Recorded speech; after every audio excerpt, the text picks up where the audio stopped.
So, yan, try natin gumawa ng gourmet tuyo. Tara, let's go. So, yan, painitin muna natin itong kawali. Saka natin lalagyan ng mantika para mainit na mainit siya. Kasi doon ko yan lulutuin sa labas para hindi maiwan yung amoy dito sa loob ng bahay.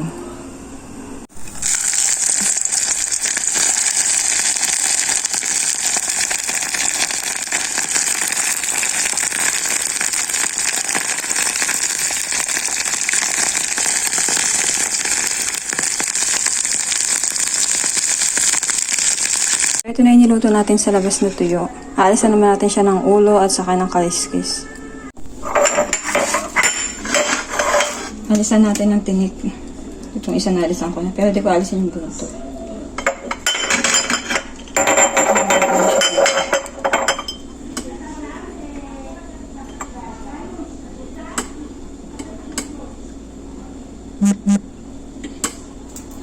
Nalis ko din yung ulo. Medyo mainit pa nga lang siya. Kaya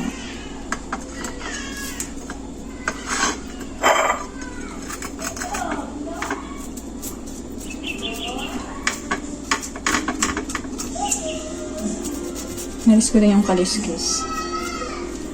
Pwede namang hindi alisin yung tinig. Nasa sa inyo na yun.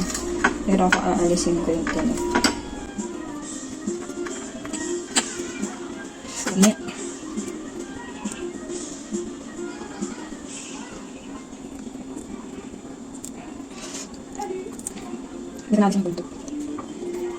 So, yun, ito na yung nahimay natin.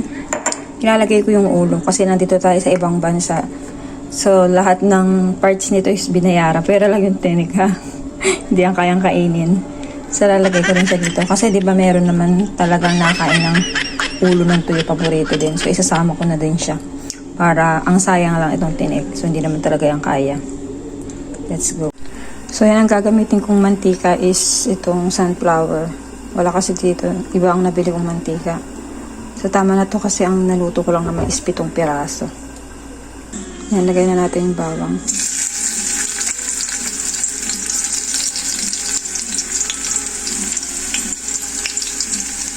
So, yan, pagkasama-samahin ko lang yung bawang. Tapos itong ating carrots. Nilagyan ko siya ng 1 pirasong carrots.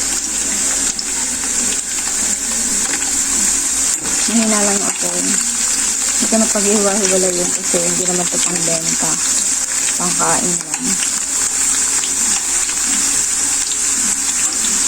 So, naglagay tayong konting paminta. Hindi tayo mahilig sa paminta eh.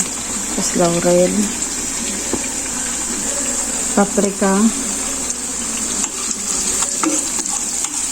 Nagawin lang natin ng konti.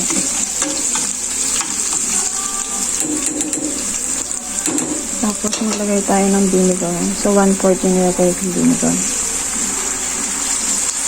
Kaya, ala natin siyang kumulo. Maglagay lang din tayo ng konting asin. Ayan, pwede nyo rin siyang gayatan ng sili. Pero dahil hindi nakain si ate, so hindi ko siya ginayatan ng sili. Lalagyan ko na lang siya ng ganito. So, hindi naman ito ganun kaamang. So, yun, napakukulin lang natin ng 5 minutes. Tapos na siya. Pwede na natin isalin dito sa ating tuyo.